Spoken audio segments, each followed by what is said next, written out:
Handa na ba ang inyong mga puso para sa isang kwentong susubok sa ating pananaw tungkol sa pag-ibig at pagpapatawad? Isang kwentong magpapatunay na kung minsan, ang pinakamalaking hadlang sa ating kaligayahan ay ang multo ng kahapon. Sabi nila, ang bawat puso ay may kakayahang maghilom.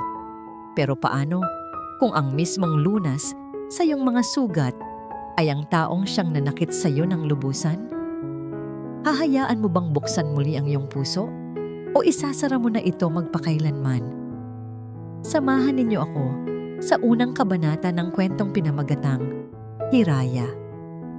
Ang amoy ng bagong lutong tinapay at matamis na ensaymada ang laging gumigising kay Liham Solano. Iyon ang samyo ng kanyang pangarap. Ang bawat hibla ng halimuyak ay simbolo ng kanyang pagsisikap. Dito sa maliit ngunit masayang Hiraya Bakery, itinaguyod niya ang buhay para sa kanyang kambal, sina Ulap at Sinag. Mama, look! I made a flower po. Masayang ipinakita ng 5 taong gulang na si Sinag ang cupcake na dinekorasyonan niya. Mayroon itong hindi perpektong bulaklak na gawa sa pink na icing at may kaunting mantsa nito sa dulo ng kanyang ilong. Napangiti si Liham, isang nangiting nagpapawi sa lahat ng kanyang pagod. Ang ganda naman yan, anak. You're a better baker than Mama now. No, you're the bestest. Giit ng bata, sabay yakap sa bewang ng kanyang ina. Mula sa isang sulok, narinig nila ang mahinang hagik-gik. Si Ulap, ang lalaking bersyon ni Sinag, ay pasimpleng pinapahira ng daliri ang icing sa isa pang cupcake. Ulap! Saway ni Liham, ngunit may ngiti sa kanyang mga labi. Mamaya na yan. Para sa customer yan. Sorry ma, it's just too yummy. Sabi ng bata na may kasamang pag-cute pa. Sa dalawang ito, umiikot ang mundo ni Liham. Sila ang kanyang hiraya, ang kanyang katuparan. Sila ang dahilan kung bakit siya lumalaban. Kahit mag-isa. Isang tunog ng kampana mula sa pinto ang pumutol sa masayang sandali. Pumasok ang kartero. May dalang isang formal na brown na sobre. Kakaiba ito sa mga karaniwang bill na natatanggap niya. Meron itong makapal at mamahaling selyo. Delivery para po kay Miss Liham Solano. Ako po yun, sagot ni Liham. Habang pinupunasan ng kamay na may harina sa kanyang apron, kinuha niya ang sobre at isang kakaibang kaba ang gumapang sa kanyang dibdib. Mula sa selyo pa lang, alam niyang hindi ito basta-bastang sulat. Binuksan niya ito nang may panginginig sa mga kamay. Ang kanyang mga mata ay mabilis na tumakbo sa mga salitang nakaimprenta sa mamahaling papel. Legal notice of debt acquisition, the full outstanding balance of Hiraya Bakery has been acquired by the Castilla-Loyan Group of Companies. Bawat salita ay parang suntok sa kanyang sikmura. Ang kanyang hininga ay tila naubos. Ang lahat ng dugo sa kanyang mukha ay nawala. Mama, are you okay po? Tanong ni Sinag habang hinihila ang laylayan ng kanyang damit. Hindi makasagot si Liham. Muli niyang binasa ang sulat. Umaasang nagkamali lang siya ng pagkakaintindi. Ngunit malinaw ang nakasulat. Ang utang na ilang taon niyang pinaghirapang bayaran sa bangko ay nasa kamay na ngayon ng isang dambuhalang korporasyon. Isang korporasyong wala siyang ideya kung sino ang nagpapatakbo. Dahan-dahan siyang lumayo sa mga bata. Kinuha ang kanyang cellphone at nagtago sa maliit na opisina sa likod. Nanginginig ang kanyang mga daliri habang tinatawagan ng bangko. Yes, Ma'am Solano, sabi ng boses sa kabilang linya, formal at walang emosyon. The transaction was finalized yesterday. We no longer hold your loan account. You will have to report to the Castilla-Loyan Group for the final verdict on your property tomorrow morning. Pasensya na po, ma'am. Final na po ang transaction. Final? Paanong naging final? Hindi niyo man lang ako sinabihan? Halos pabulong na sigaw ni Liham, puno ng desperasyon.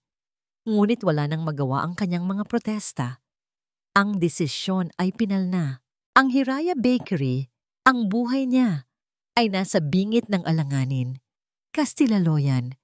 Bakit pamilyar ang pangalang yon? Pilit niyang inisip, ngunit ang kanyang isip ay nababalot ng takot. Kinabukasan, suot ang kanyang pinakamatinong bestida. Humakbang si Liham, papasok sa isang mundo na ibang-iba sa kanya. Ang gusali ng Castilaloyan Group ay isang dambuhalang tore ng salamin at bakal na tila umabot sa kalangitan. Bawat sulok nito ay sumisigaw ng kapangyarihan at yaman. Isang bagay na lalong nagpaliit sa kanyang pakiramdam. Appointment with... Tanong ng sekretarya sa lobby.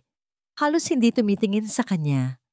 Liham Solano, para sa Hiraya Bakery.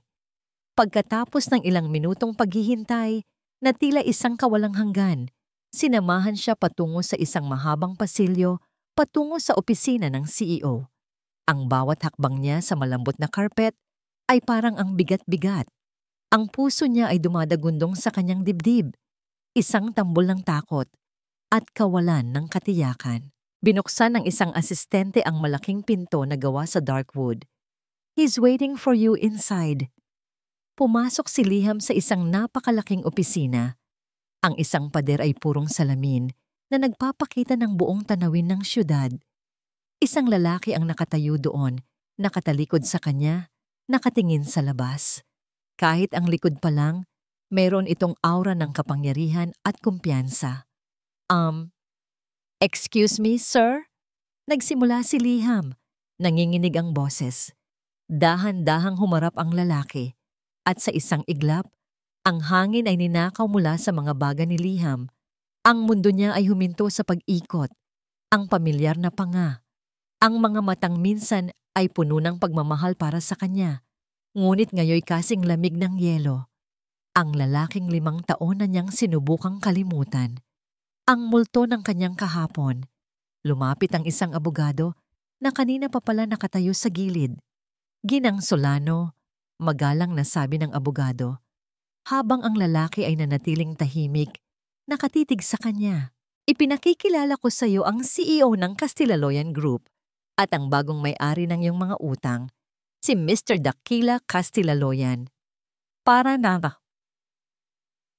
Parang isang suntok na hindi niya inaasahan. Sa pag-ikot ng kanyang upuan, ang buong mundo ni Dakila Castilaloyan ay gumuho sa isang iglap. Sa harap niya ay nakatayo si Liham, ang babaeng 5 taon niyang pilit na iwinaksi sa kanyang isipan, ang babaeng lihim niyang minamahal pa rin sa bawat pagtibok ng kanyang puso. Mas tumanda ito, oo, ngunit mas tumatag.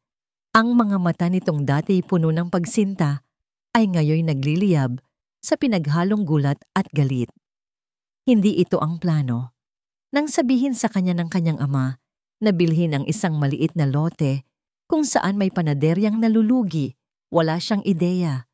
Isa lang itong maliit na transaksyon sa libu-libong hawak ng kanilang kumpanya. Isa palang patibong. "Mr. Castilaloyan," ulit ng abogado. Ngunit ang boses nito ay parang ugong na lang sa pandinig ni Dakila. 5 taon, ngunit sa isang iglap, bumalik ang lahat. Flashback. 5 taon ang nakalipas. Nasa loob si Dakila ng malawak na aklatan ng Hacienda Magdiwang, kaharap ang kanyang ama, si Don Valeriano. Ang hangin ay mabigat sa tensyon.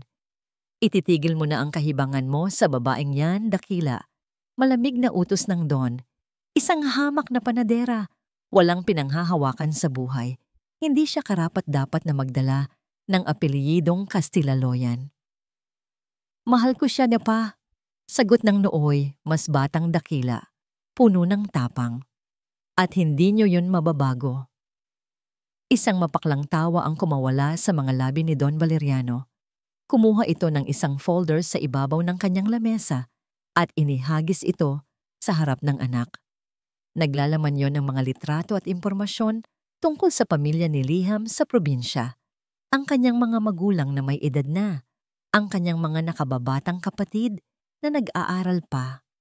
Ang pag-ibig ay isang luho na hindi para sa mga taong tulad natin, sabi ng Don. Bawat salita ay parang patalim.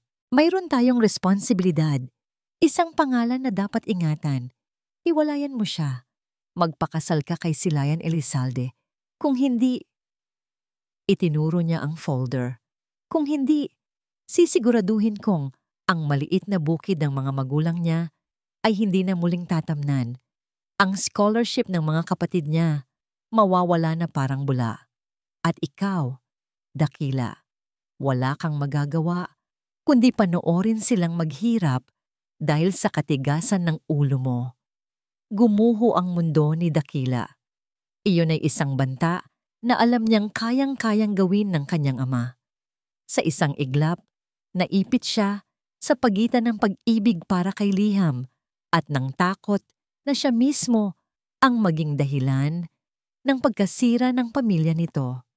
Kinabukasan, sa huling pagkikita nila, sinabi niya ang mga kasinungalingang sumira sa kanilang dalawa, na hindi niya na ito mahal, na nagsawa na siya, na nakahanap na siya ng iba. Bawat salitang lumabas sa kanyang bibig ay parang lason na unti-unting pumapatay din sa kanyang kaluluwa. And the flashback. Mr.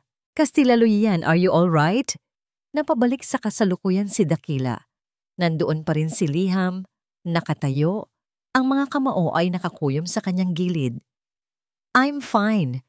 Mabilis niyang sagot. Pilit na ibinabalik ang malamig na maskara sa kanyang mukha. Leave us! Tumango ang abogado at lumabas ng silid. Isinasara ang pinto sa likuran nito. Ngayon, silang dalawa na lang. Ang nakakabinging katahimikan ay pinupuno ng mga salitang hindi nila masabi. Ikaw! Basag ni Liham sa katahimikan. Ang boses ay nanginginig sa pigil na galit. Sa lahat ng tao, ikaw pa. Liham, I didn't know. Huwag! Putol niya.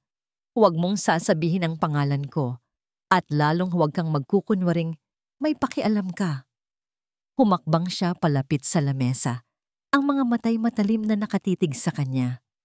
Bibilin mo ang utang ko para ano? Para ipamukha sa akin kung gaano kakadakila ngayon at kung gaano ako kaaba. Para pagtawanan ako? Nasaktan si Dakila sa kanyang mga salita. Hindi totoo yan. Kung gayon, ano? Ano ang gusto mo? Huwag kang mag-alala, Mr. Castilla-Loyan. Babayaran kita, bawat sentimo. At pagkatapos nito, ayoko nang makita pa ang pagmumukha mo kahit kailan. Ang lamig sa boses ni Liham ay tumagos hanggang sa kaibuturan ni Dakila. Dahil sa sakit at pagkakasala, isang salita ang lumabas sa kanyang bibig na agad niyang pinagsisihan. Good, because this is just business, nothing more. Nakita niya ang bahagyang pagkirot sa mga mata ni Liham bago ito napalitan muli ng galit. Tumalikod ito at naglakad palabas ng walang paalam. Sa pagbagsak ng pinto, napasuntok si Dakila sa kanyang lamesa. Isang sigaw ng pagkadismaya ang kumawala sa kanya. Nang gabing iyon, umuwi si Dakila sa hasyenda Magdiwang na may nag-aalab na galit. Diniretso niya ang opisina ng kanyang ama. Bakit niyo ginawa to? Bungad niya, walang anumang paggalang. Tumingala si Don Valeriano mula sa mga papeles na binabasa, walang bakas ng pagkagulat. Ang alin? Ang tulungan kang ayusin ang mga gusot ng nakaraan mo? Patibong ito. Alam niyong sa kanya ang panaderyang iyon. Oo, alam ko. Kalmadong pag-amin ng matanda. Panahon na para harapin mo ang mga multo mo, Dakila. At para patunayan sa akin na ang pamilya at ang apelyido natin ang pipiliin mo, hindi ang isang pagkakamali ng kahapon. Bago pa man makasagot si Dakila, isang malambing na boses ang narinig nila mula sa pinto. Daki, darling, nandito ka na pala. Si Silayan, ang kanyang fiancé, ay pumasok na may matamis na ngiti. Lumapit ito at kumapit sa kanyang braso, ngunit ang mga mata nito ay puno ng pag-uusisa. I heard about the acquisition. Kamusta ang naging meeting niyo? With her? Walang ganang sumagot si Dakila. Umalis siya roon. Pakiramdam na sinasakal siya ng lahat. Hindi siya mapakali. Ang imahe ni Liham ay hindi maalis sa kanyang isipan. Sa isang hindi maipaliwanag na udyok, pinaharurot niya ang kanyang sasakyan at dinala siya ng kanyang mga gulong pabalik sa lugar kung saan ang lahat ay nagsimula at nagtapos. Sa Hiraya Bakery.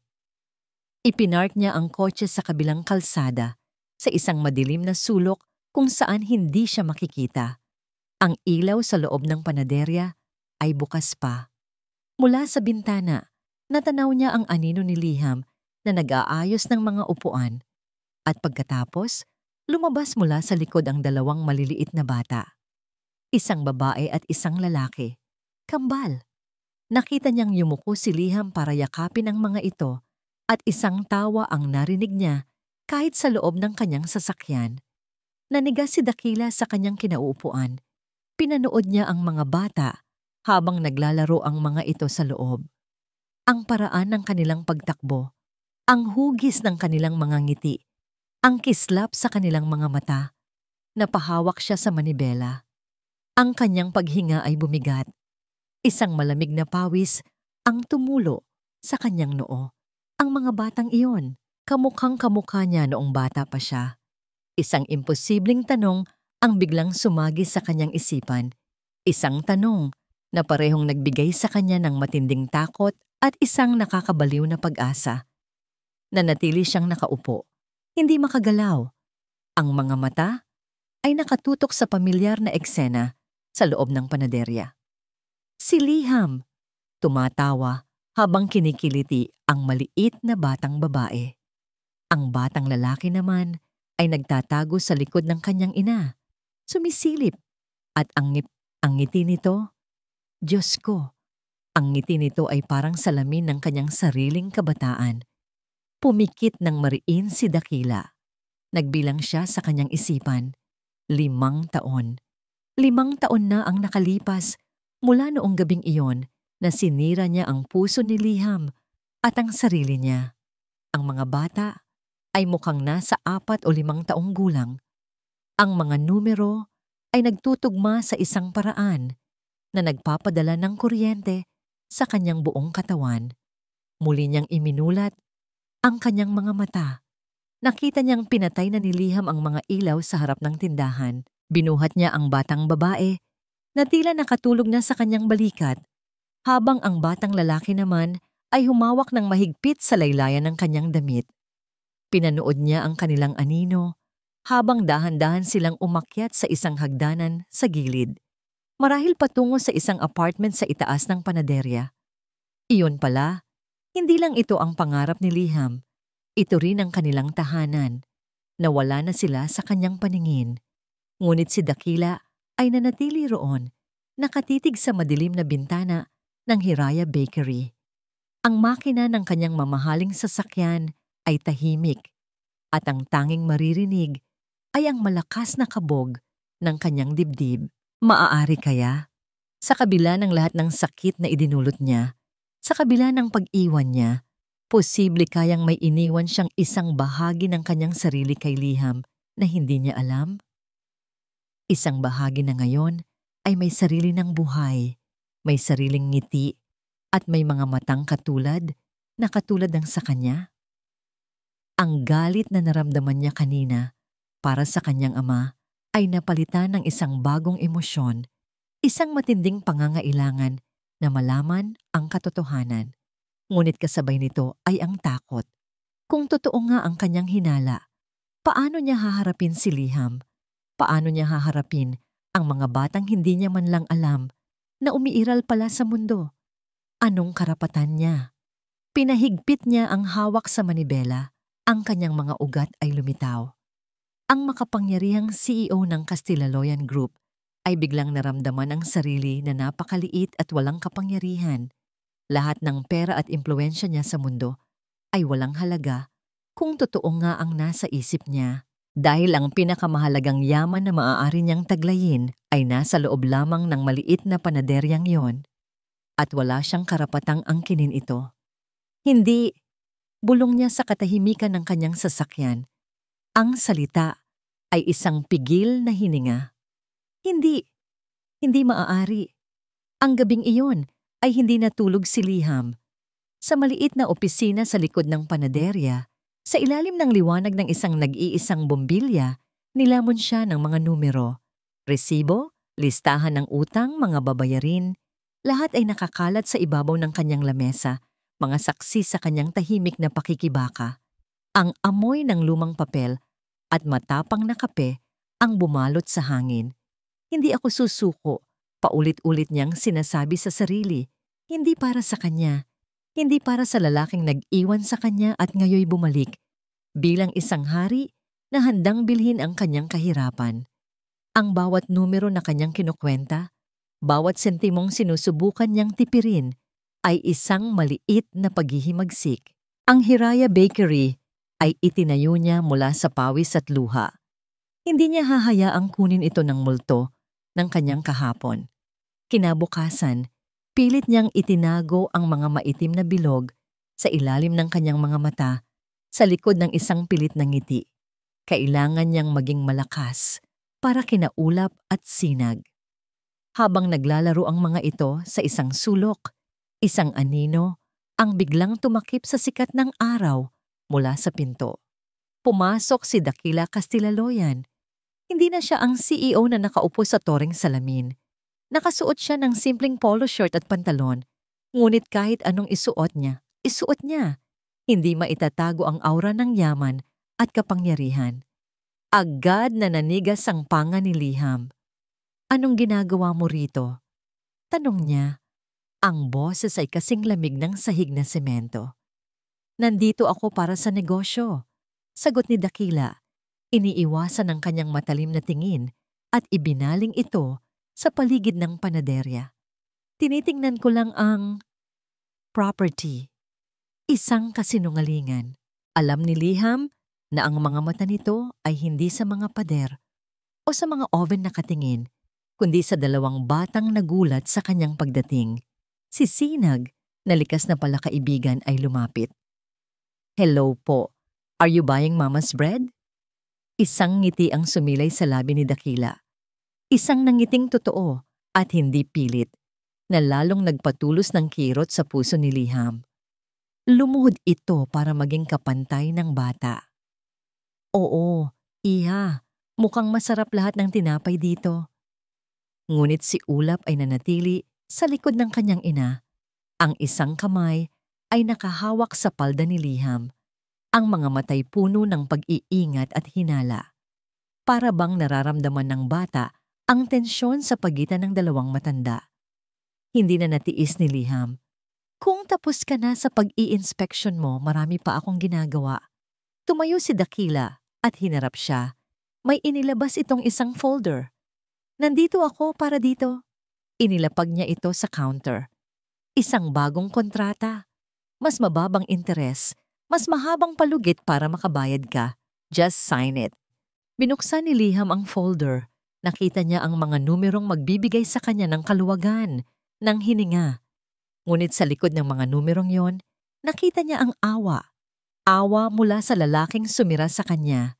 Itinuring niya itong isang insulto. Isang paraan para sabihing, "Hindi mo kaya. Kaya heto, tutulungan na kita." Kinuha niya ang mga papel, dahan-dahan, at sa harap ng nagulat na mukha ni Dakila, pinunit niya ito sa gitna. Tapos pinunit niya ulit. "Hindi ko kailangan ng limos mo," mariin niyang sabi. Ang bawat salita ay may diin. "Sinabi ko sa'yo, babayaran kita. Aalis ako sa gusaling ito kung kinakailangan. Pero hindi ako tatanggap ng kahit ano mula sa'yo." Napatanga si Dakila. "Liham, sinusubukan lang kitang tulungan." "Huwag! Huwag mong susubukang tulungan ako." Sigaw niya. At sa pagkakataong yon, napahakbang paatras ang mga bata. Agad siyang nagsisi sa pagtaas ng kanyang boses. Isang matamis at sosyal na boses ang biglang pumutol sa kanilang pagtatalo. "Ducky darling, nandito ka lang pala. I was looking all over for you." Sabay silang napalingon sa pinto. Nakatayo roon si Silayan Elizalde, nakasuot ng isang eleganteng puting bestida na may dalang mga mamahaling paper bag. Ang kanyang nangiti ay kasing perpekto ng kanyang itsura. Ngunit ang kanyang mga mata, Nang dumapo ang mga ito kay Liham, ay may bahid ng panunuya. "Oh, so this is the famous bakery," sabi ni Silayan. Ang boses ay parang pulot na may lason. Pumasok siya at ang mamahalin niyang pabango ay tila nakipaglaban sa amoy ng tinapay. It's quaint, very humble. Naglakad siya palapit kay Dakila at kumapit sa braso nito, isang malinaw na pag-angkin. "Pinag-uusapan niyo ba ang tungkol sa utang? Huwag ka nang mag-alala," sabi niya habang nakatingin kay Liham. "My fiancé is very generous. Siguradong aayusin niya ang lahat para sa darating naming kasal." Ang salitang kasal ay tumama kay Liham na parang sampal. Napatingin siya kay Dakila na ngayon ay hindi makatingin sa kanya. Ngumiti si Silayan. "Well, we have to go, darling. May food tasting pa tayo para sa reception." Hinila na niya si Dakila palabas. Bago sila tuluyang umalis, huminto si Silayan at lumingon. Nagkunwari siyang may nahulog sa kanyang pitaka. Yumuko siya para kunin ito at sa sandaling iyon, nang walang nakatingin kundi si Liham, ang kanyang matamis ng ngiti ay nawala at napalitan ng isang malamig na ekspresyon. Lumapit siya kay Liham na parang may ibubulong.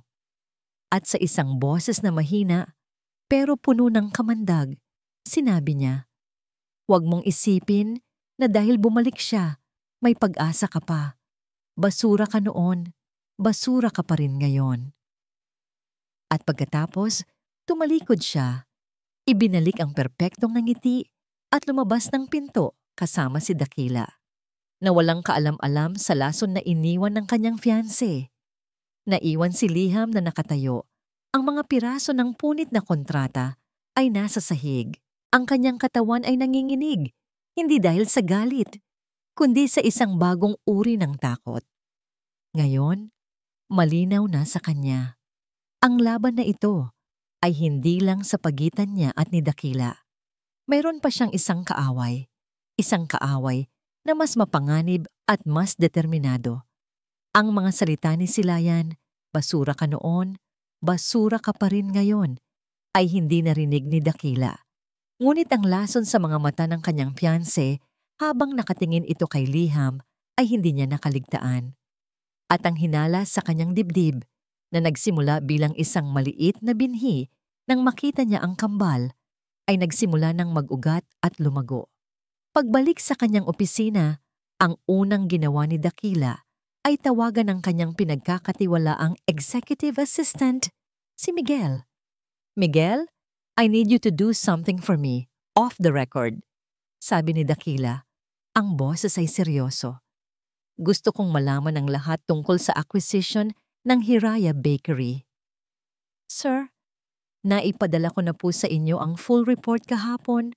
"No," putol ni Dakila. "Not the official report. I want the real story. I want to know who owned that debt before us. Trace Damoy. Gusto kong malaman kung paano napunta sa atin ang impormasyong yon. I want to know every single paper company Silayan Elizalde's firm used in the past 6 months. Understood?" "Yes, sir. Understood," sagot ni Miguel, na naramdaman ang bigat sa utos ng kanyang amo.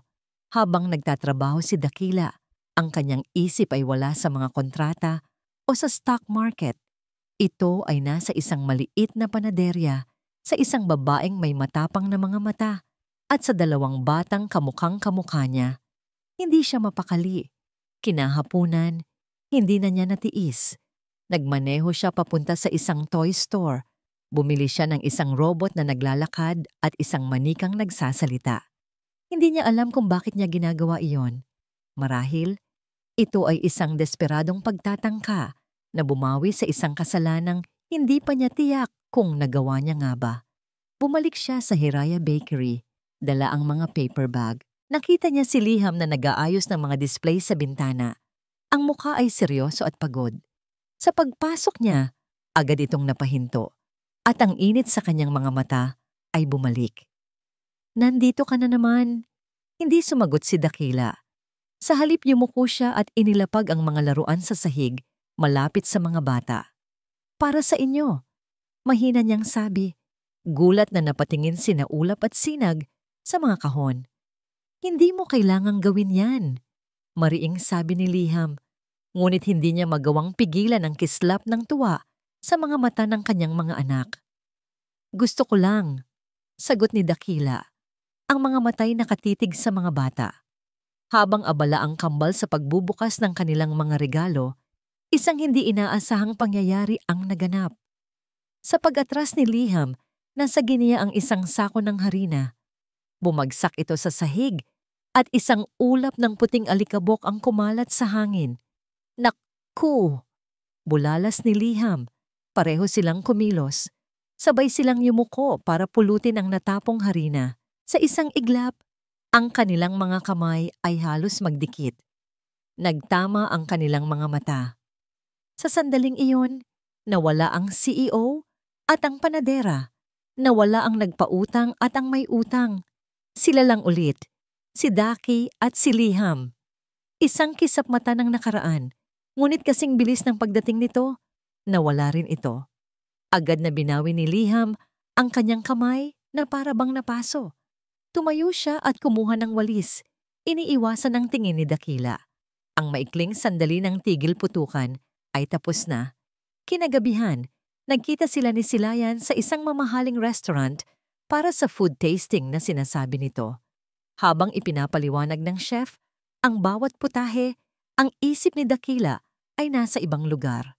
How did you find out about that specific property, Silian? Tanong niya.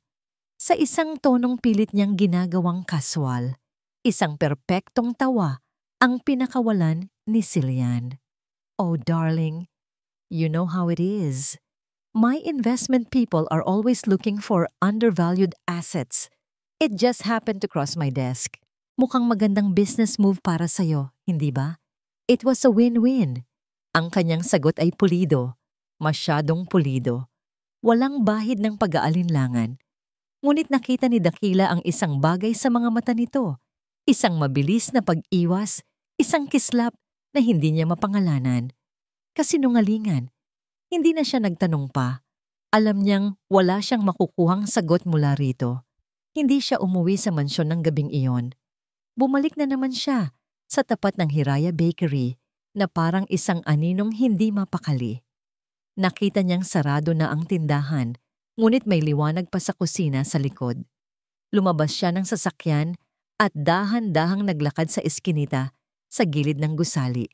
May isang bintana doon na bahagyang nakabukas. Mula roon, naririnig niya ang mga boses sa loob. Ang isang boses ay kay Liham, ang isa naman ay mas matanda. Puno ng pagmamahal. Marahil ay ang yaya na si Alonsina. Malapit na naman ang kaarawan ng mga bata. Sabi ng matandang boses, bibilhan mo na ba sila ng bagong sapatos? Isang buntong hininga ang narinig ni Dakila mula kay Liham. Pagod, ngunit puno ng pagmamahal. Oo, naisina, sagot ni Liham. 5 taon na sila sa susunod na linggo. Huminto si Liham sandali, at ang mga sumunod niyang salita ay parang mga punyal na tumusok ng diretso sa puso ni Dakila. Kasabay ng araw na umalis siya. Napatigil sa paghinga si Dakila. Napasandal siya sa pader, ang kanyang mga tuhod ay biglang nanghina. Ang ingay ng kalye ay biglang nawala.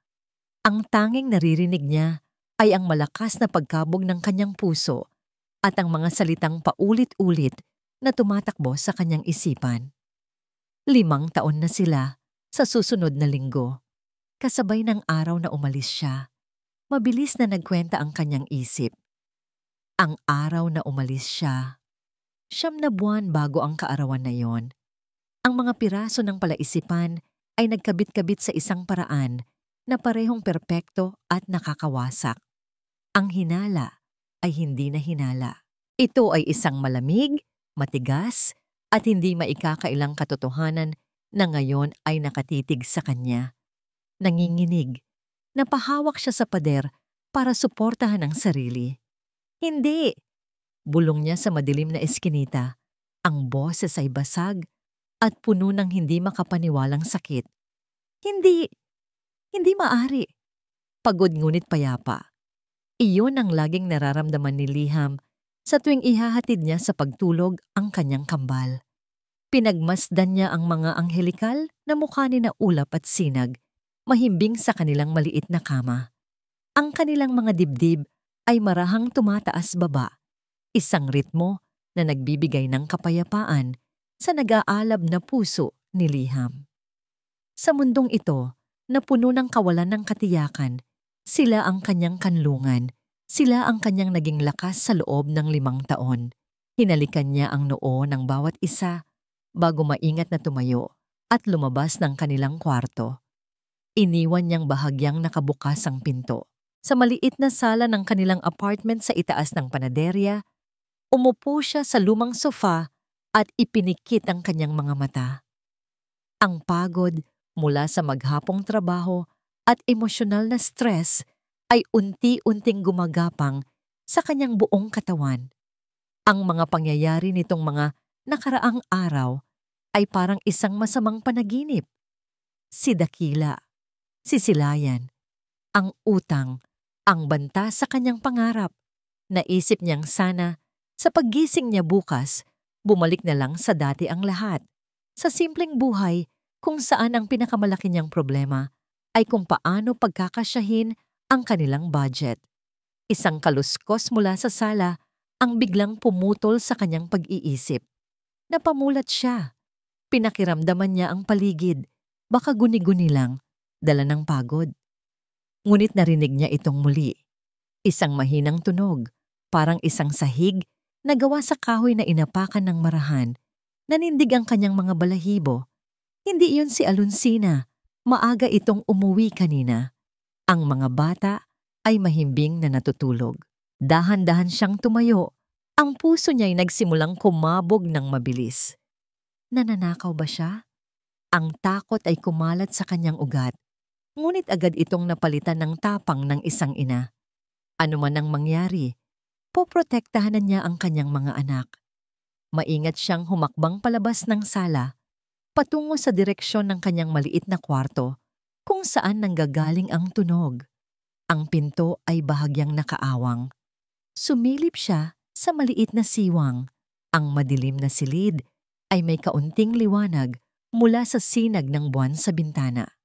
At sa liwanag na iyon, nakita niya ang isang figura. Isang lalaki. Nakatalikod ito, nakayuko sa kanyang aparador. Bumilis ang kanyang paghinga. Kinakalkal nito ang kanyang mga gamit. Sa isang iglap ng tapang, itinulak niya ng malakas ang pinto. "Sino ka?" "Magnanakaw," sigaw niya.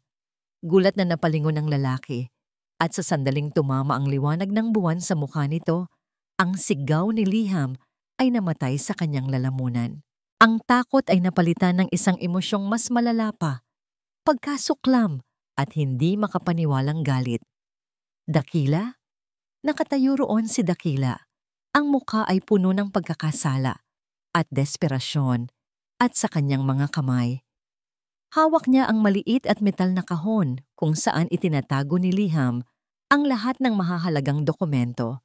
Ang takip nito ay bukas. At sa nanginginig niyang mga kamay ay naroon ang 2 papel na pinakaiingat-ingatan niya sa buong mundo. Ang birth certificate ni na Ulap at Sinag. "Anong ginagawa mo rito?" Halos paos niyang sigaw. Bawat salita ay puno ng lason. "Paano ka nakapasok? Bitiwan mo yan. Wala kang karapatan." Hindi ito nakapagsalita. Ang mga mata nito ay nagpalipat-lipat mula sa mga papel patungo sa kanya, puno ng isang tanong na sumisira sa kanyang kaluluwa. Humakbang si Liham palapit, sinusubukang agawin ang mga dokumento. "Akin na," sabi. "Liham," sa wakas ay sabi nito. Ang boses ay basag. "Ang petsa. Ang pangalan mo.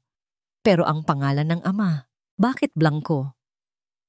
Iyon na ang huling patak na nagpaapaw sa kanyang pasensya. Ang lahat ng sakit, lahat ng hirap, lahat ng gabing umiyak siya nang mag-isa sa loob ng 5 taon ay biglang sumabog. "Bakit blanko?" Ulit niya. Isang tawang mapait at puno ng sakit ang kumawala sa kanya. "Nagtatanong ka pa talaga? Anong pangalan ang gusto mong ilagay ko dyan, ha, Dakila?" Ang pangalan ng lalaking nangako ng habambuhay pero bigla na lang nawala na parang bula. Ang pangalan ng lalaking ni hindi man lang nagpaalam na iniwan akong durog na durog at mag-isa. Ang mga luha ay nagsimula nang bumagsak sa kanyang mga pisngi. Ngunit hindi ito mga luha ng kahinaan. Ito ay mga luha ng galit. Alam mo ba kung gaano kahirap? Mag-isang magbuntis, mag-isang manganak, mag-isang magpalaki ng 2 bata habang sinusubukan kong itayo ang buhay ko mula sa pagkawasak na iniwan mo. Napahakbang paatras si Dakila. Ang mga papel ay nalaglag mula sa kanyang mga kamay at lumapag sa sahig. Ang kanyang muka ay nababalot ng sakit. Isang realisasyon na unti-unting lumalamon sa kanya. Sila nga ba? Liham, sabihin mo sa akin ang totoo. Ang totoo? Sigaw niya. Ang boses ay pumipiyok na sa bigat ng kanyang emosyon. Gusto mo ng totoo? Heto ang totoo. Itinuro niya ang dibdib nito. Oo, anak mo sila. Ang mga batang iniwan mo nang walang lingon likod. Sila ang bunga ng lahat ng kasinungalingan mo. Sila ang 2 pinakamagandang bagay sa buhay ko na lumaki ng walang ama dahil duwag ang ama nila. Ang kanyang mga salita ay tumama kay Dakila na parang sampal mula sa langit. Natulala ito, ang kanyang paghinga ay mabigat. Ang katotohanan kanina hinala lang niya ay ngayoy isang sigaw sa harap niya. Masakit at hindi maikakaila. Ang galit ni Liham ay unti-unting napalitan ng pagod.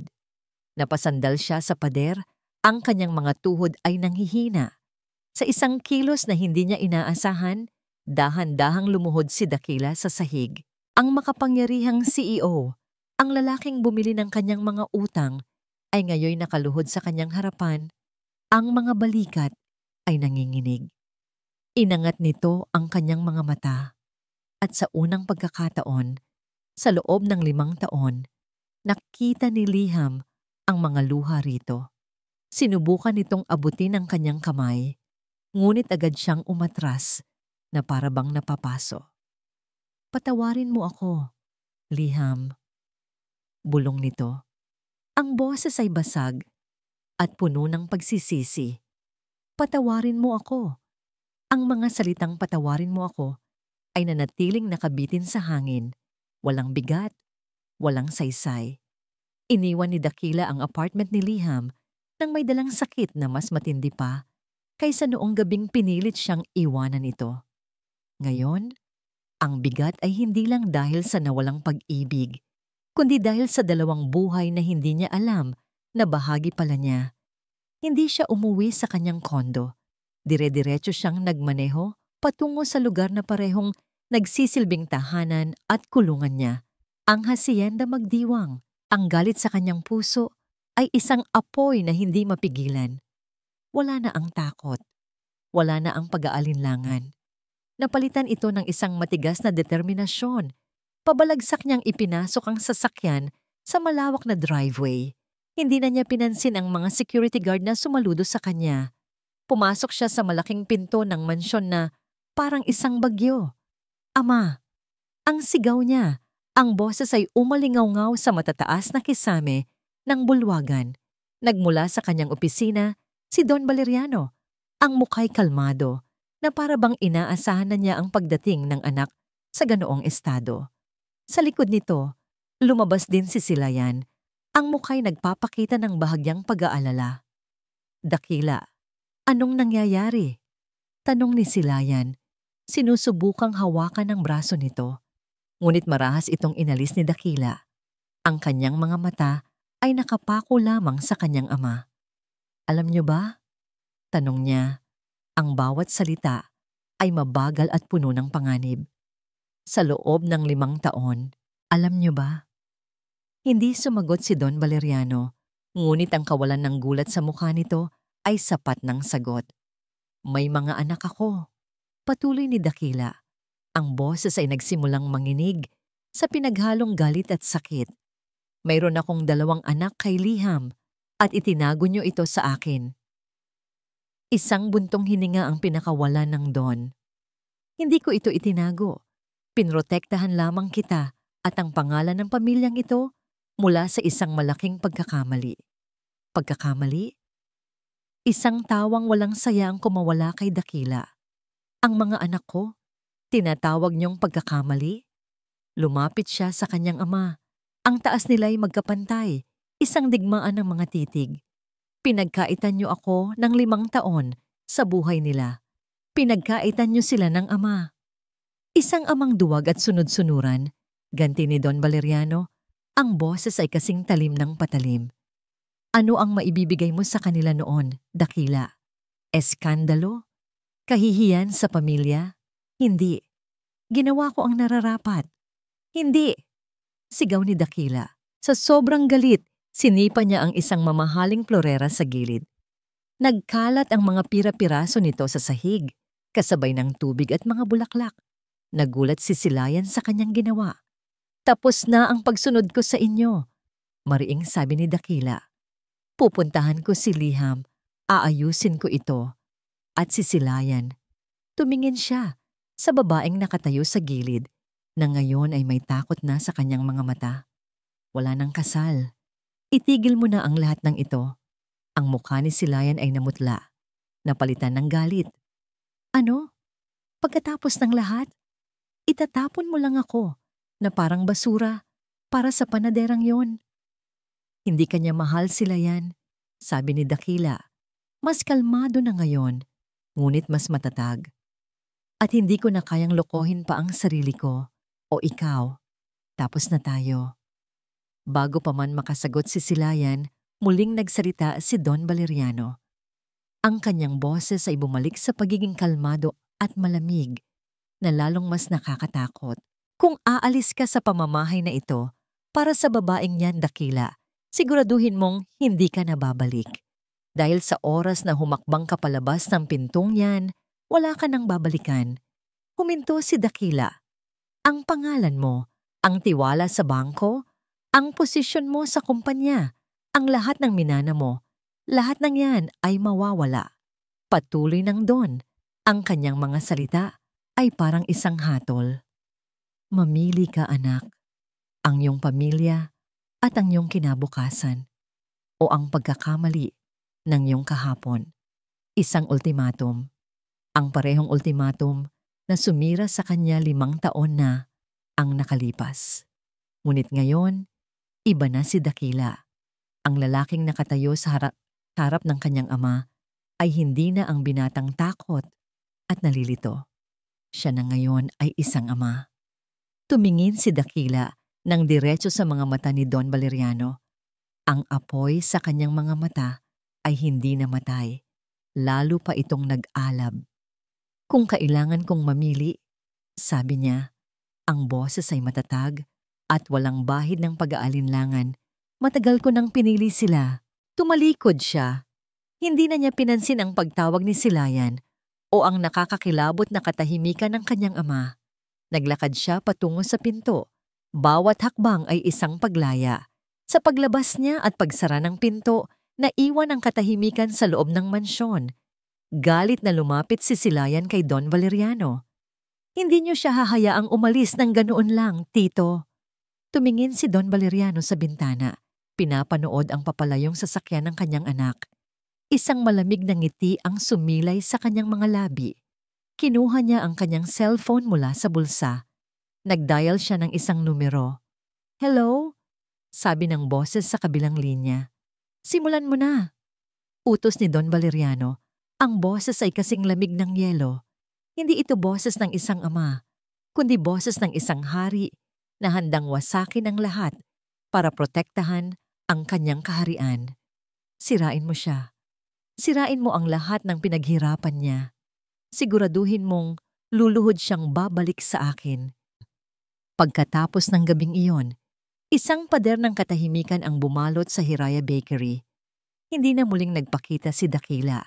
Sa isang banda, iyon ang gusto ni Liham, kapayapaan. Ngunit sa kabilang banda, ang katahimikang yon ay mas nakakabingi. Ang mga huling salita nito, ang basag na bulong ng patawarin mo ako, ay umalingaw-ngaw sa kanyang isipan. Isang gabi, Habang nag-aayos siya ng mga upuan para sa pagsasara, isang malakas na katok sa pinto ng salamin ang gumulat sa kanya. Sa labas, sa ilalim ng mahinang ulan, nakatayo si Dakila. Basang-basa ang kanyang buhok at wala na ang karaniwang kumpiyansa sa kanyang mga mata. Napalitan ito ng isang bagay na mas malalim, isang halo ng pagsisisi at determinasyon.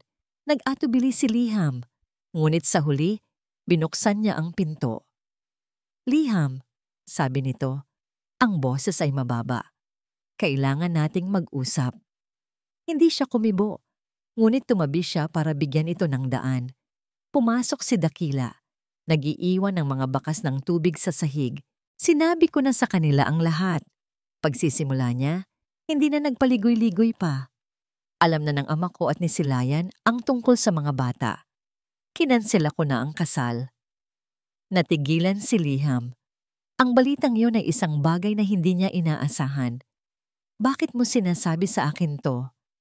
"Dahil gusto kong malaman mo na tapos na ako sa pagsisinungaling."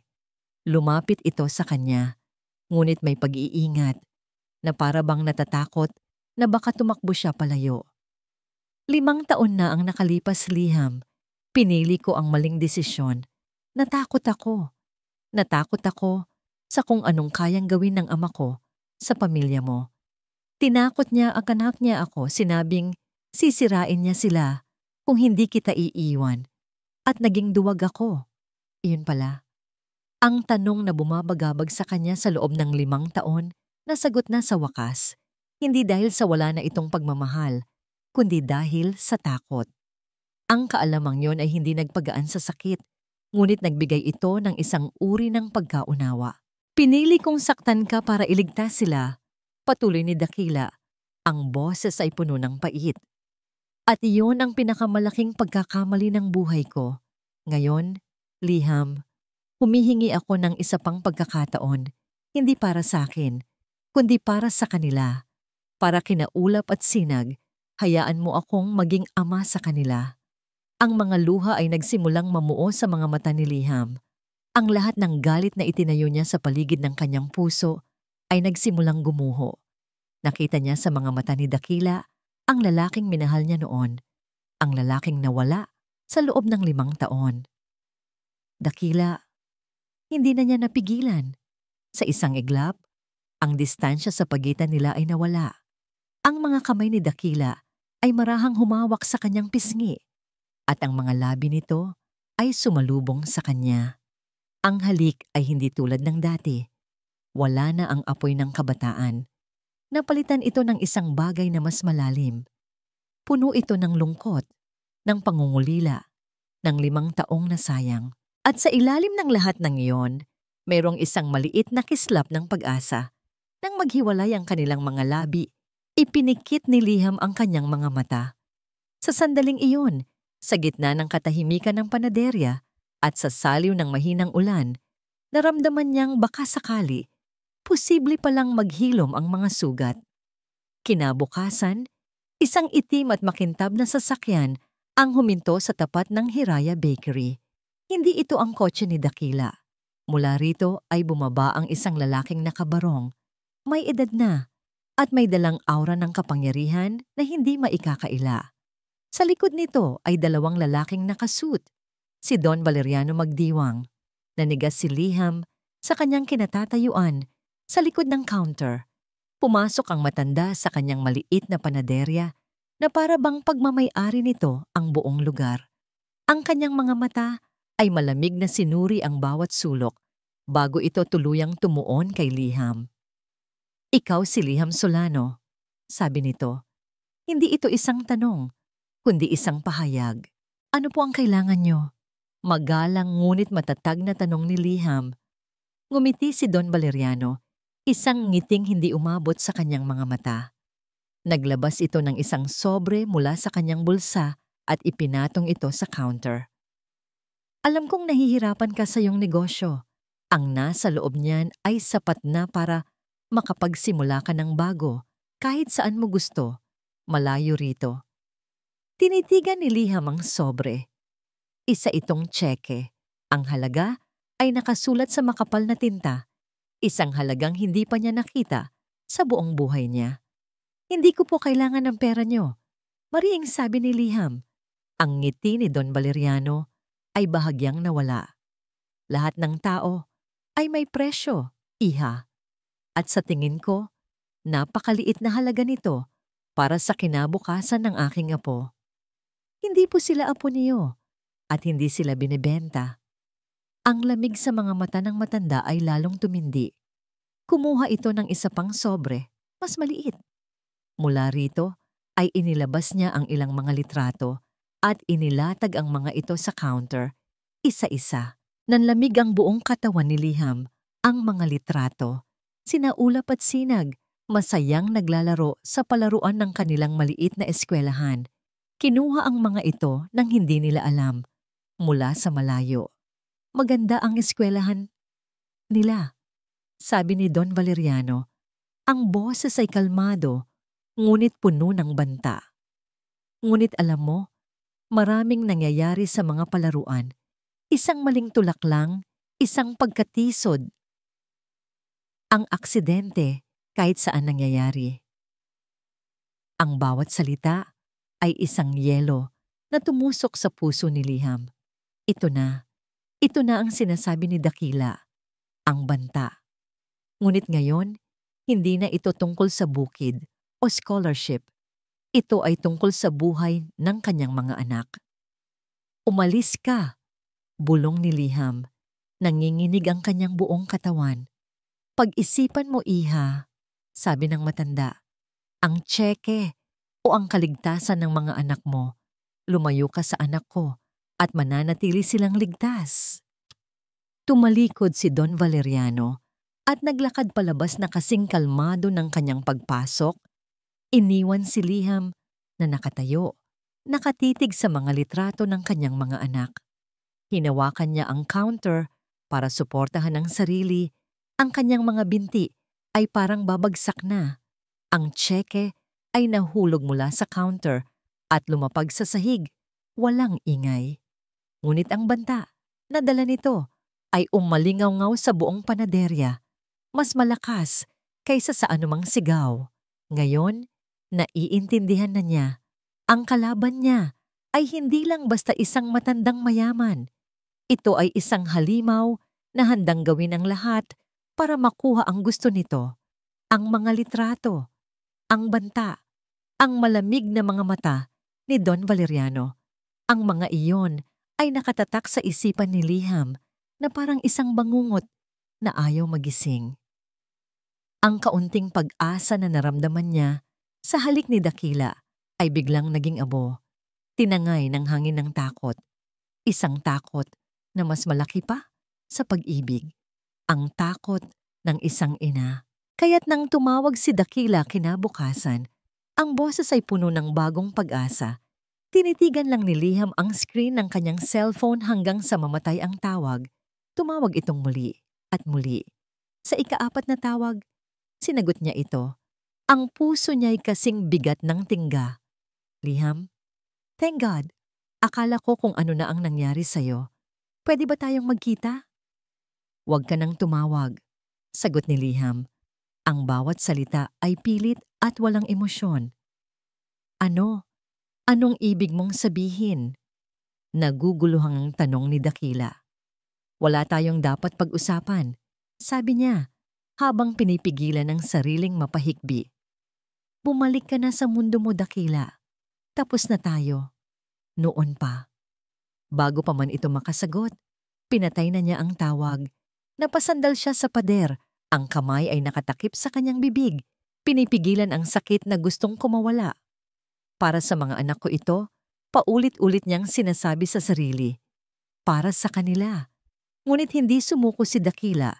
Kinahapunan, dumating ito sa panaderya. Ang mukha ay puno ng pagkalito at sakit. "Liham, anong nangyayari?" tanong nito. Akala mo ano?"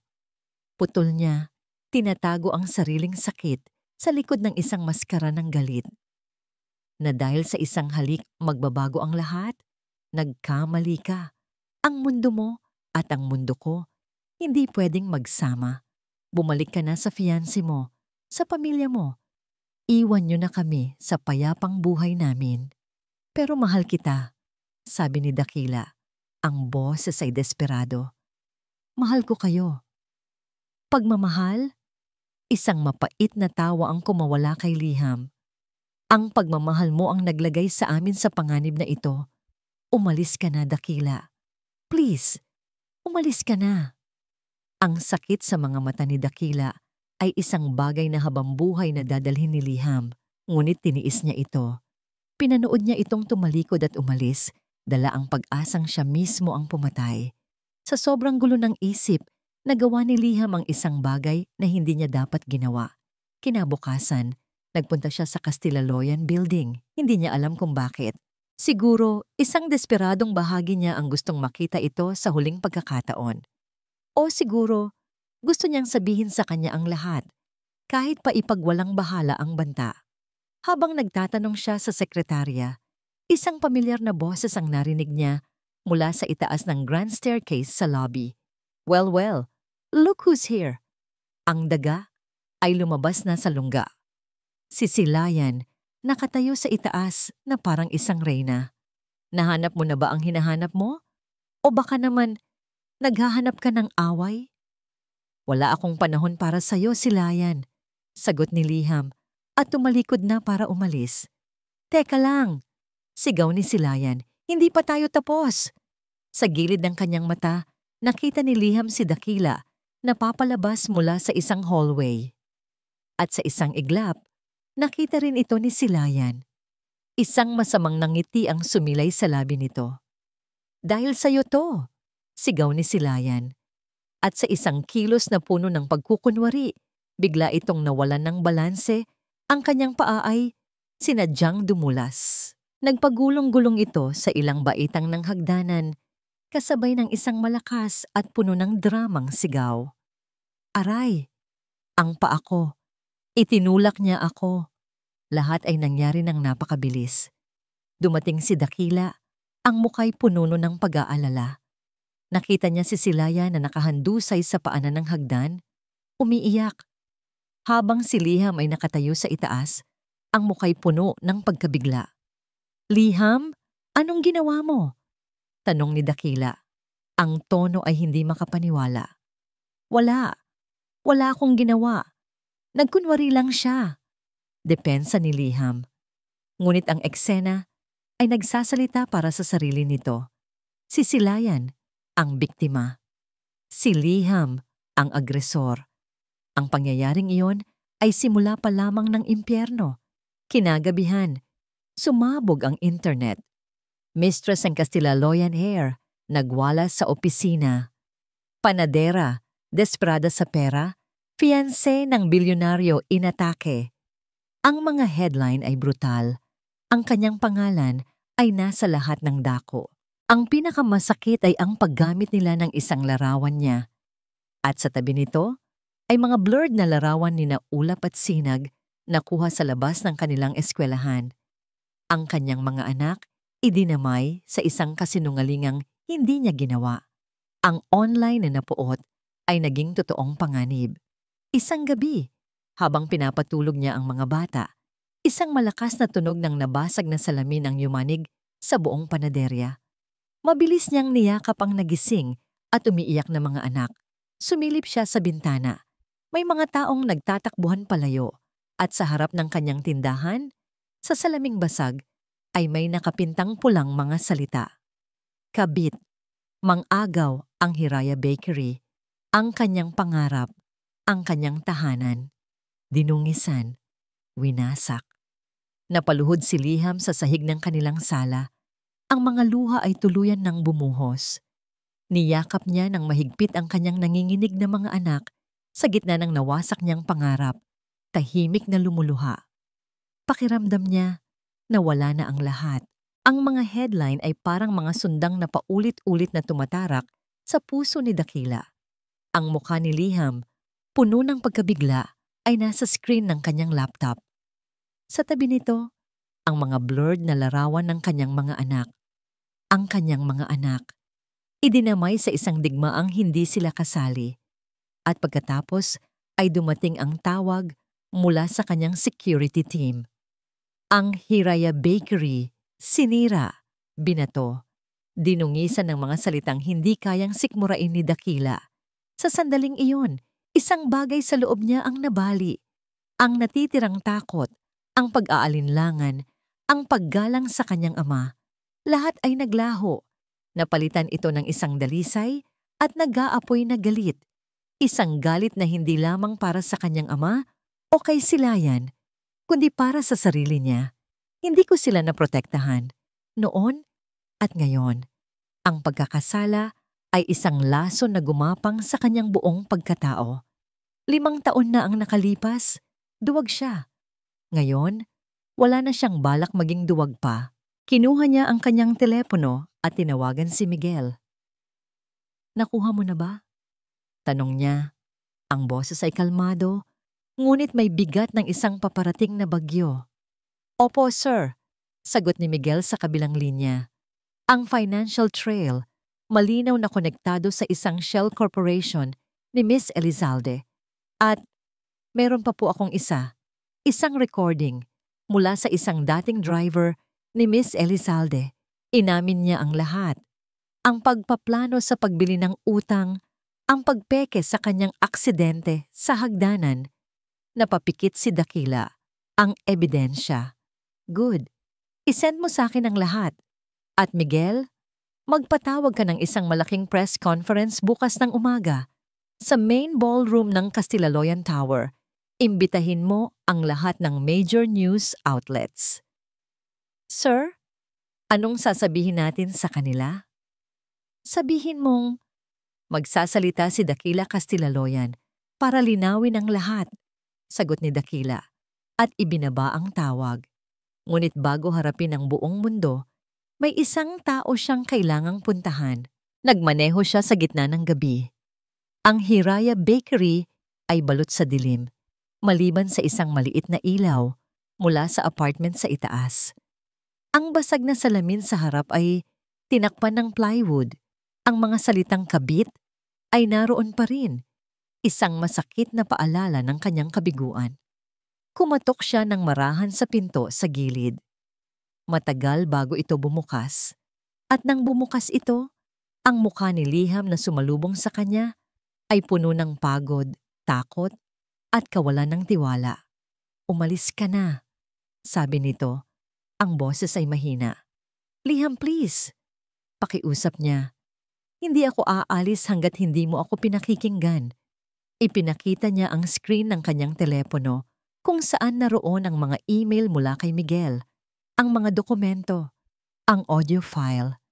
"Alam ko na ang lahat. Ang paninira, ang kasinungalingan ni Silayan, ang utos ng aking ama." Napatingin si Liham sa telepono pagkatapos ay sa kanya. "Ako ang may kasalanan nito, Liham," sabi ni Dakila. Ang boses ay puno ng pagsisisi. "Ang kaduwagan ko ang nagdala sa atin dito, pero ipinapangako ko sa'yo, ako rin ang tatapos dito." "Paano?" tanong ni Liham. Ang boses ay may bahid ng kawalan ng pag-asa. "Mga makapangyarihang tao sila, Dakila. Tatalunin lang nila tayo." Umiling si Dakila. Lumapit siya at sa pagkakataong ito, hindi umatras si Liham. Hinawakan niya ang mga kamay nito. Malamig ito at nanginginig. "May isang bagay na hindi nila kayang bilhin o sirain, ang katotohanan," sabi niya. "Bukas, sasabihin ko sa buong mundo ang lahat. Ang totoo.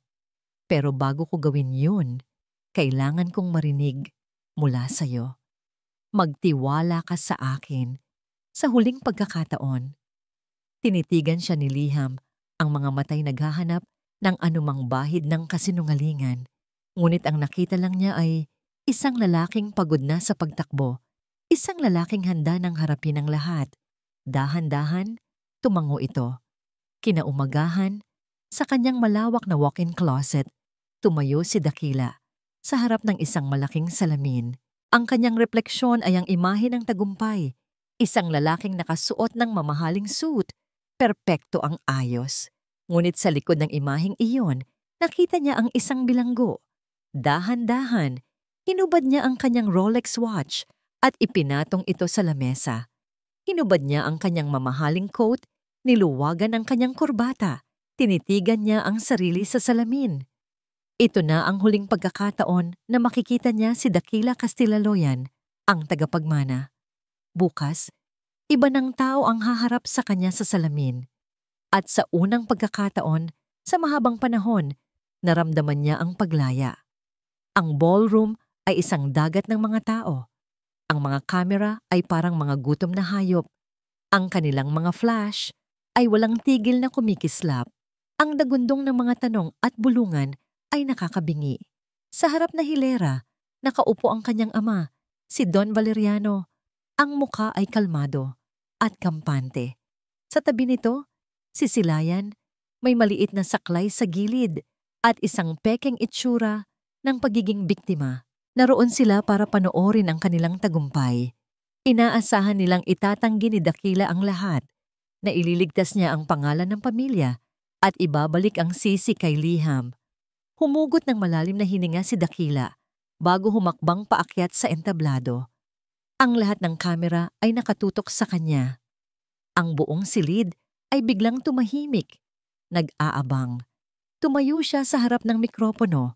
Ang kanyang mga mata ay hindi tumingin sa mga reporter, kundi sa kamera sa gitna, na para bang kinakausap niya ang isang taong nanonood mula sa malayo. Si Liham. Salamat sa inyong pagdalo. Nagsimula siya. Ang boses ay matatag at malinaw. Nagulat ang kanyang ama at si Silayan sa kanyang kalmadong pananalita. Ako po ay narito ngayon para sabihin sa inyo ang buong katotohanan. Isang ngiti ang sumilay sa labi ni Silayan, ngunit nagpatuloy si Dakila at ang mga sumunod niyang salita ang nagpatigil sa paghinga ng lahat. Pero hindi ito ang katotohanang inaasahan ninyo. Nakatayo si Liham sa harap ng kanyang maliit na telebisyon. Ang mga kamay ay magkayakap sa kanyang dibdib na para bang pinipigilan itong sumabog. Sa tabi niya, si Alonsina ay tahimik na nakaupo. Ang mga kamay ay magkapatong sa pananalangin. Ang mga bata ay nasa kwarto, pinapatulog. Walang kamalay-malay, sa lindol na malapit nang yumanig sa kanilang mga buhay. Sa screen, ang mukha ni Dakila ay malaki at malinaw. Matatag. Ngunit nakita ni Liham ang bahagyang panginginig sa kamay nito habang inaayos ang mikropono. Nakita niya ang bigat ng buong mundo sa mga balikat nito. Magtiwala ka sa akin. Ang mga salitang iyon ay umalingaw-ngaw sa kanyang isipan. At sa sandaling iyon, wala siyang ibang magawa kundi ang magtiwala. Ang mga salita ni Dakila. Pero hindi ito ang katotohanang inaasahan ninyo. Ay nag-iwan ng isang nakakabinging katahimikan sa ballroom. Ang nangiti sa mukha ni Silayan ay nanigas. Ang kalmadong ekspresyon ni Don Valeriano ay napalitan ng isang bahagyang pagkunot ng noo. Huminga ng malalim si Dakila. Ito na. Wala nang atrasan. Sa loob ng maraming araw, pagsisimula niya, ang pangalan ng isang babae ay dinungisan sa publiko. Siya ay tinawag na mang-aagaw, isang social climber, isang sinungaling. Ngayon, narito ako para sabihin sa inyo na ang lahat ng yon ay kasinungalingan. Isang bulungan ang kumalat sa mga reporter. Sumiklab ang mga flash ng kamera. Ang babaeng tinutukoy ko ay si Miss Liham Solano at siya ay hindi isang mang-aagaw. Dahil hindi mo maaaring agawin ang isang bagay na sa simula't simula pa lang ay sayo na. Ang mga mata ni Silayan ay nanlaki sa gulat. Dakila, anong sinasabi mo? Bulong nito, ngunit hindi ito pinansin ni Dakila. 5 taon na ang nakalipas, minahal ko si Liham Solano at sa kabila ng 5 taong iyon, hindi iyon nagbago. Ang kanyang pag-amin ay direkta, matapang, at walang pag-aalinlangan. Tumingin siya sa direksyon ng kanyang ama.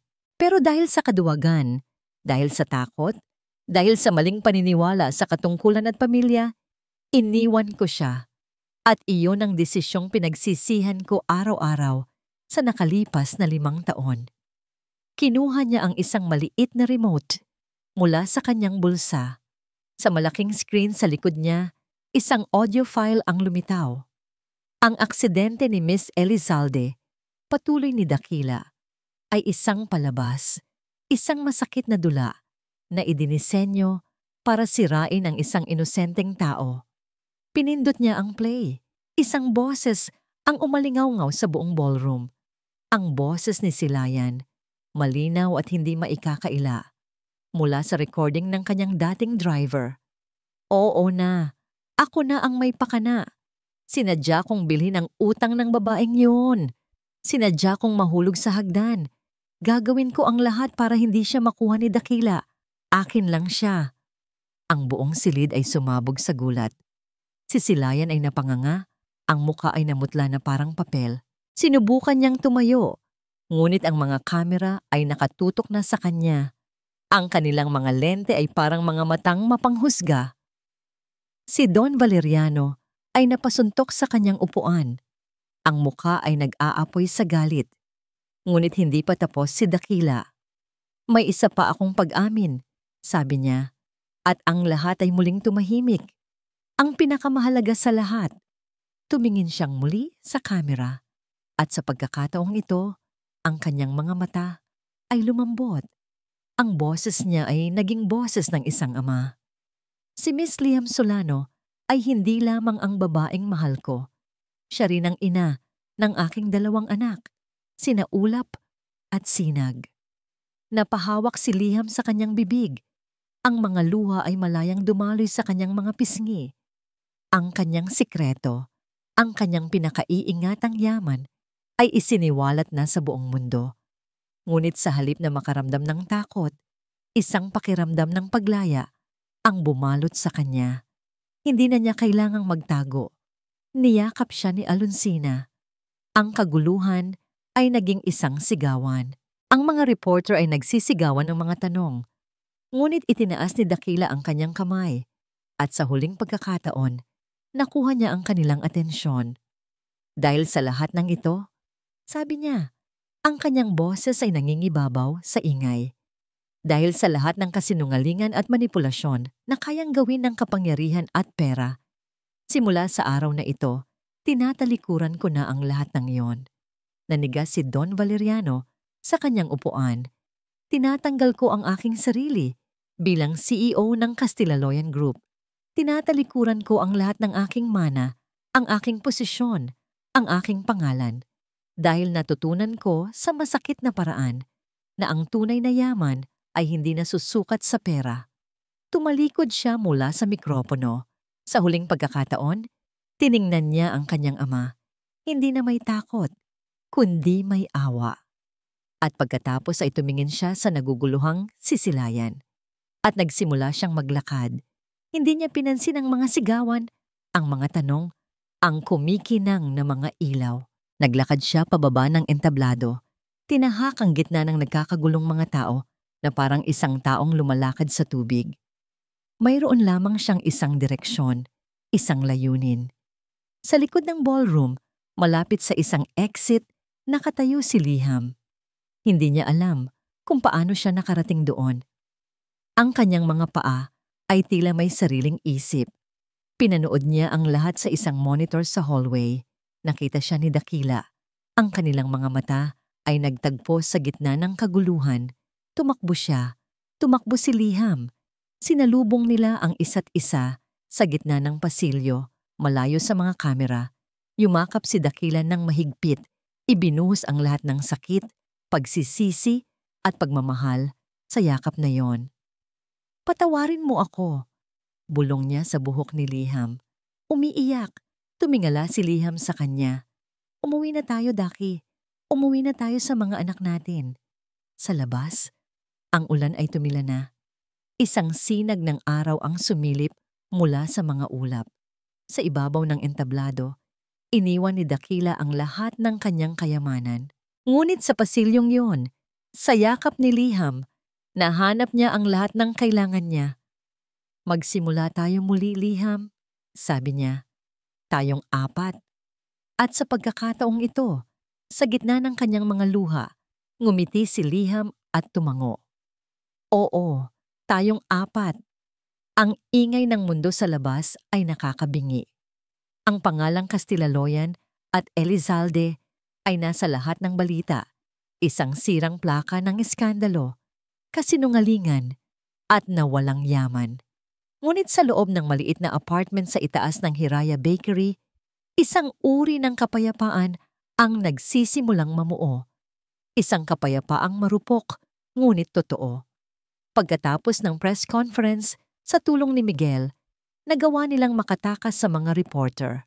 At ngayon, si Dakila, ang lalaking dati nakatira sa isang mansyon na kasinlaki ng isang baryo, ay nakaupo sa kanilang maliit na sofa, pinapanood ang mga natutulog na bata na parabang sila ang pinakamahalagang kayamanan sa buong mundo. Wala siyang dalang kahit ano, maliban sa suot niya sa katawan. Ang kanyang mga credit card ay kinansela na. Ang kanyang account sa bangko ay frozen. Wala na siyang kotse, wala ng driver, wala ng posisyon. Ang natira na lang ay siya, si Daki. Kinabukasan, sinubukan ni Dakila na tumulong. At doon nakita ni Liham ang isang bahagi niya na hindi pa niya nakikita noon. Ang lalaking walang kaalam-alam sa mga gawaing bahay. Sinubukan nitong magsaing. Ang resulta, isang kalderong may tutong na mas makapal pa sa kanin. Sinubukan nitong maglaba. Ang bula mula sa washing machine ay umabot hanggang sa sala. Okay lang yan, sabi ni Liham, habang pinipigilan ng kanyang tawa at tinutulungan itong maglinis. Hindi ka siguro sanay. Ang huli kong nilabhan ay ang PE uniform ko nung high school. Pag-amin ni Dakila, ang mukha ay namumula, na may bula pa ng sabon sa kanyang buhok, at ang nanay pa namin ang nagturo sa akin noon. Sa gitna ng kalat, nagkatinginan sila at sabay na tumawa, isang tawang magaan at totoo. Sa sandaling iyon, hindi sila ang biktima ng isang malaking drama. Sila ay 2 taong natututong mabuhay muli. Isang gabi, matapos mapatulog ang kambal, naupo sila sa maliit na mesa sa kusina. Kaharap ang 2 tasa ng mainit na kape. Ito na ang sandaling matagal na nilang iniiwasan. Ang sandali ng tunay na pag-uusap. Salamat, Dakila. Pagsisimula ni Liham, ang boses ay mahina. Sa ginawa mo. Umiling si Dakila. Wala yun. Kulang pa yun sa 5 taon na ninakaw ko sa inyo. Tinitigan niya ang kanyang kape. Liham, gusto kong malaman mo, walang araw sa loob ng 5 taon na hindi kita naisip. Walang gabing hindi ko pinagsisihan ang pag-iwan sa'yo. Alam ko na ngayon, sagot niya. At sa unang pagkakataon, nagsalita siya ng walang galit, tanging ang natitirang sakit na lang. Pero hindi mo alam kung gaano kahirap. Ang mga gabing mag-isa akong umiiyak, yakap-yakap ang tiyan ko, iniisip kong nasaan ka. Ang takot noong manganganak na ako. Ang hirap na itaguyod sila ng mag-isa. Hindi siya nagsalita. Nakinig lang si Dakila. Inabot nito ang kanyang kamay sa ibabaw ng lamesa at marahang hinawakan ito. Isang luhang hindi na napigilan ni Liham ang pumatak sa kanyang pisngi. Patawarin mo ako. Sa bawat gabing mag-isa kang umiiyak, bulong ni Dakila. Ang boses ay puno ng sakit. Patawarin mo ako sa bawat takot na naramdaman mo. Patawarin mo ako dahil wala ako roon. Sa mga salitang iyon, ang huling pader na nakapalibot sa puso ni Liham ay tuluyan ng gumuho. Tumango siya. Hinahayaan ang mga luhang linisin ang lahat ng natitirang sakit. Ang pagpapatawad ay dumating, hindi na parang isang desisyon, kundi parang isang hininga na matagal na niyang pinipigilan. Sa mga sumunod na araw, isang bagong routine ang nabuo. Habang nagtatrabaho si Liham sa ibaba, si Dakila ang naiiwan sa mga bata. At unti-unti, nakikita ni Liham ang pagbabago. Nakikita niya kung paano natutunaw ang pag-iingat sa mga mata ni Ulap. Isang hapon, naabutan niyang pinipilit ayusin ni Dakila ang sirang gulong ng laruang kotse ni Ulap. Sira na ata talaga to, champ, sabi ni Dakila. Puno ng dumi ng grasa ang kamay.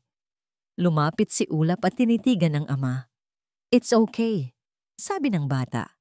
At pagkatapos, sa isang boses na halos pabulong, idinugtong nito, Papa!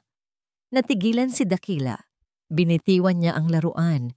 Tumingin siya kay Ulap na para bang hindi makapaniwala sa narinig. Anong sabi mo, anak? Sabi ko po, it's okay, Papa. Ulit ni Ulap. Mas malinaw na ngayon. Isang nangiti ang unti-unting sumilay sa mga labi ni Dakila. Isang nangiting umabot hanggang sa kanyang mga mata na ngayon ay nangingilid na sa luha. Binuhat niya si Ulap at niyakap ito ng mahigpit. Mahal na mahal ka ni Papa. Pinanood sila ni Liham mula sa pinto. Ang puso niya'y puno ng kaligayahan. Buo na sila. Nang sumunod na linggo, nagpasya silang ayusin ang nasirang panaderya. Magkasama nilang nilinis ang mga bubog. Kumuha sila ng pintura at nagsimulang pinturahan ang pader na may mga vandal.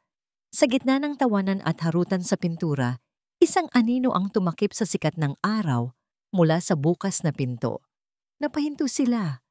Nakatayo roon si Don Valeriano, mag-isa. Wala ang mga bodyguard, wala ang aura ng kapangyarihan. Ang kanyang mamahaling barong ay tila maluwag sa kanya. Ang kanyang buhok ay mas pumuputi at ang kanyang mukha ay mas guhiti ng mga linya ng pagod at pagkatalo. Mukha siyang tumanda ng 10 taon. Hindi ito nagsalita. Ang mga mata nito ay nakatuon lamang sa eksena sa loob. Si Dakila, ang nawala niyang anak, na may mga mantsa ng puting pintura sa mukha, habang tinuturuan si Ulap, ang kanyang apo, kung paano hawakan ng tama ang paintbrush. 1 taon. 1 taon na ang lumipas mula ng araw na yon na tumayo si Don Valeriano sa pintuan ng kanilang nasirang panaderya. Hindi ito nagsalita. Tumalikod lang ito at umalis. Ngunit ang imahe ng kanyang mga mata, isang pinaghalong pagsisisi, lungkot at marahil, isang kislap ng pagkaunawa ay nanatili kina Liham at Dakila. Ngayon, ang Hiraya Bakery ay hindi na lang basta isang panaderya. Ito ay isang tahanan. Ang amoy ng bagong lutong pandesal ay humahalo sa halakhak ni na Ulap at Sinag. Ang tindahan, na dati maliit at tahimik, ay ngayoy laging puno ng tao. Naging sikat ito, hindi dahil sa iskandalo, kundi dahil sa kwento sa likod nito. Isang kwento ng pag-ibig at pangalawang pagkakataon. Si Dakila, ang dating CEO, na ang tanging alam na init ay mula sa kape sa kanyang opisina, ay ngayoy sanay na sa init ng oven. Ang kanyang mga kamay, na dati pumipirma lang sa mga milyon-milyong kontrata, ay ngayoy sanay na sa pagmamasa ng harina. Naging mas payat siya, mas kayumanggi ang balat dahil sa pagde-deliver ng tinapay gamit ang isang lumang motorsiklo, ngunit ang kanyang mga mata ay hindi kailanman naging mas buhay. Ma'am Liham, ang gwapo talaga ng asawa niyo. Kahit panadero lang. Biro ng isang suki. Habang nagbabayad. Napangiti si Liham habang inaabot ang sukli. Asawa ko po, kaya maganda rin ang panadera. Ganti niya at nagtawanan sila. Tumingin siya sa kusina kung saan si Dakila ay seryosong naglalagay ng icing sa isang birthday cake habang si Sinag ay nakakapit sa kanyang binti at si Ulap ay nag-aabang sa tabi, umaasang may matitikman. Sa tagpong yon, nakita ni Liham ang lahat ng pangarap niya. Hindi na ito isang hiraya. Ito na ang kanyang katotohanan. Isang hapon, habang nag-aayos sila ng mga bagong stock ng harina, may dumating na sulat mula sa kartero. Isang formal na sobre, katulad ng sobreng nagdala ng dilubyo, sa kanilang buhay 1 taon na ang nakalipas. Nagkatinginan sila ni Dakila, may bahid ng kaba. Binuksan ito ni Liham nang may panginginig sa kamay. Sa loob, naroon ang mga legal na dokumento. Ito ay ang titulo ng lupa at ng gusali kung nasaan ang Hiraya Bakery. Ang lahat ng utang, bayad na. At ang pangalan ng may-ari ay nakapangalan na sa kanya, Liham Solano. Walang nakasulat kung kanino galing, ngunit alam nila. Alam nilang ito ang tahimik na paraan ng paghingi ng tawad ng isang matandang lalaki. Ang paraan ng pagsasabing, karapat-dapat kayo sa inyong kaligayahan. Niyakap ni Liham si Dakila. Tapos na, Daki. Tapos na talaga. Matagal nang tapos. Mahal ko, bulong ni Dakila. Nagsisimula pa lang tayo. Dumating ang araw na pinakahihintay ng lahat, ang ika-6 na kaarawan ng kambal. Isinara nila ang tindahan para sa isang maliit na selebrasyon. Sila-sila lang. Si Alonsina ay nagluto ng paboritong spaghetti ng mga bata. Naghanda naman si Liham ng iba pang pagkain. At para sa cake, may isang espesyal na ginawa ang kanilang ama. Inilabas ni Dakila ang isang malaking cake na hugis numero size. Ito ay puno ng mga makukulay na dekorasyon. Sa gitna, may 2 maliliit na figura. Isang batang lalaki na may hawak na ulap at isang batang babae na may hawak na araw. Happy birthday! Sabay nilang sigaw. Pagkatapos hipa ng kambal ang kanilang mga kandila at pagkatapos ng masayang kainan, naupo sina Liham at Dakila sa labas ng panaderya sa isang maliit na bangko. Pinapanood ang kanilang mga anak na masayang naghahabulan sa ilalim ng papalubog na araw. Naalala mo ba yung unang beses na nagpunta ako rito para maningil? Tanong ni Dakila, may ngiti sa kanyang mga labi. Oo naman, sagot ni Liham. Gusto kitang sakalin noon. Nagtawa si Dakila. Kung sasabihin mo sa akin noon na isang araw, dito na ako titira, magmamasa ng tinapay, at magiging mas masaya kaysa noong bilyonaryo pa ako. Marahil ay ipapatawag na kita sa mga security guard. Tumingin siya kay Liham. Ang kanyang mga mata ay puno ng pagmamahal na hindi na kailangang itago. Salamat, Liham. Salamat sa pagbibigay sa akin ng isang tahanan. Hinawakan ni Liham ang kanyang kamay. Hindi ako ang nagbigay sa iyo ng tahanan. Magkasama nating itinayo ito. Sa paglubog ng araw, ang ginintoang liwanag nito ay bumalot sa kanilang 4. Isang perpektong larawan ng isang pamilya. Hindi perpekto ang kanilang simula. Maraming sugat, maraming luha, ngunit sa huli, ang pag-ibig na handang magsakripisyo, ang pusong natutong magpatawad, at ang pagpapahalaga sa simpleng buhay ang naghilom sa lahat. Tumingin si Dakila kay Liham. Mahal kita. Ngumiti si Liham, isang ngiting puno ng kapayapaan at kaligayahan. Mahal din kita. At dito po nagtatapos ang kwento ni Liham at Dakila. Isang kwentong nagturo sa atin na ang tunay na yaman ay hindi nasusukat sa salapi, kundi sa pag-ibig na handang isakripisyo ang lahat at matutong magpatawad. Ang aral ng kanilang kwento ay isang paalala na sa gitna ng mga pagsubok, ang pag-ibig ng pamilya ang nagsisilbing ilaw na gagabay sa atin pauwi. Maraming salamat po sa inyong pagsama sa amin sa paglalakbay na ito. Sana po ay nasiyahan kayo at may napulot na aral mula sa kwento ng Hiraya. Kung mayroon kayong mga saloobin o komento, huwag po kayong mag-atubiling i-type sa comment section sa ibaba. Anong uri ng kwento ang gusto ninyong marinig sa susunod? Hindi dito nagtatapos ang ating paglalakbay. Marami pa pong kwentong kasing ganda at mas puno ng aral dito sa aming channel. Kung nagustuhan nyo ang kwentong ito, i-like, i-share sa pamilya at mga kaibigan. At mag-subscribe na rin para lagi kayong updated sa mga susunod pa naming kwento. I-click nyo ang notification bell para kayo ang unang makarinig kapag may bago kaming upload. Pagpalain po kayo ng Panginoon, kayo at ang inyong buong pamilya. Hanggang sa muli.